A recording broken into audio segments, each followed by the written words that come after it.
Paano nangyari to? Paano niyo napalabas na patay na ako? Nung naghiwalay tayo, sinundan kita.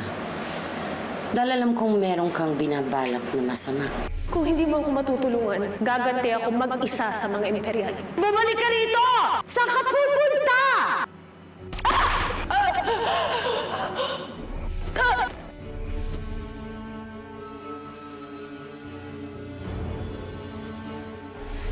Pero nahuli pa rin kami ng dating para iligtas ka.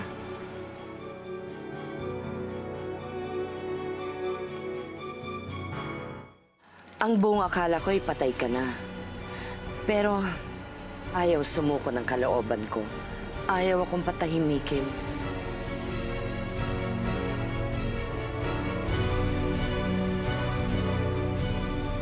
Kaya hinanap ka namin. At natagpuan ka namin walang malay sa tambakan. Bea! Naghihingalo. Bea! Berto! Buhay siya, Berto. Pwede natin siyang dalhin sa van at maililigtas pa natin siya. Sige, no. Agad ka naming dinala sa bahay na ito para gamutin. Sa tulong ng isang doktor na may malaking utang na loob sa akin, nakapagpuslit siya ng mga kagamitan at gamot para iligtas ang buhay mo. Don't touch his wife. Are you sure? Nagpapagalit na siya. Sige, ah.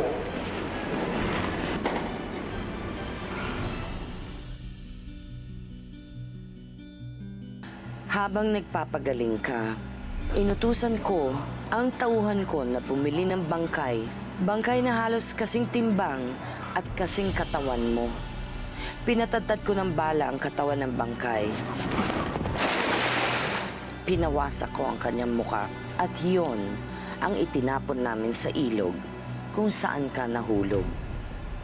Pero hindi pa rin doon natatapos ang lahat. Kinailangan kong manipulahin ang resulta ng DNA test. Kailangan palabasin sa lahat ng mga dokumento na ikaw at ang bangkay na natagpuan nila ay iisa. At lahat ng ito para saan? Bakit, madam? Para mas maging malaya ka, Bea. Para sa isasagawa nating paghiganti sa mga imperial.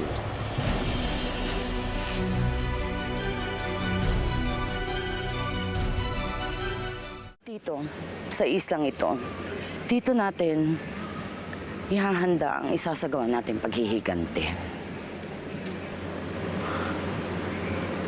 Saan ang gagaling lahat ng pera mo? Leader ng sindikato si Pablo, and I was his mistress.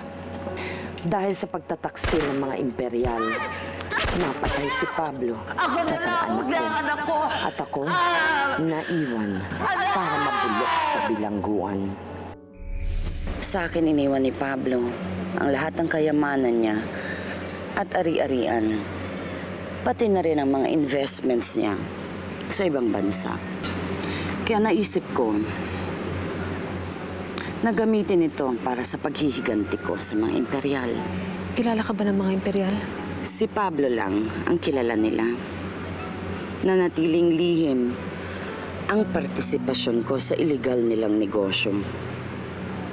To them, I was just one of the mistresses.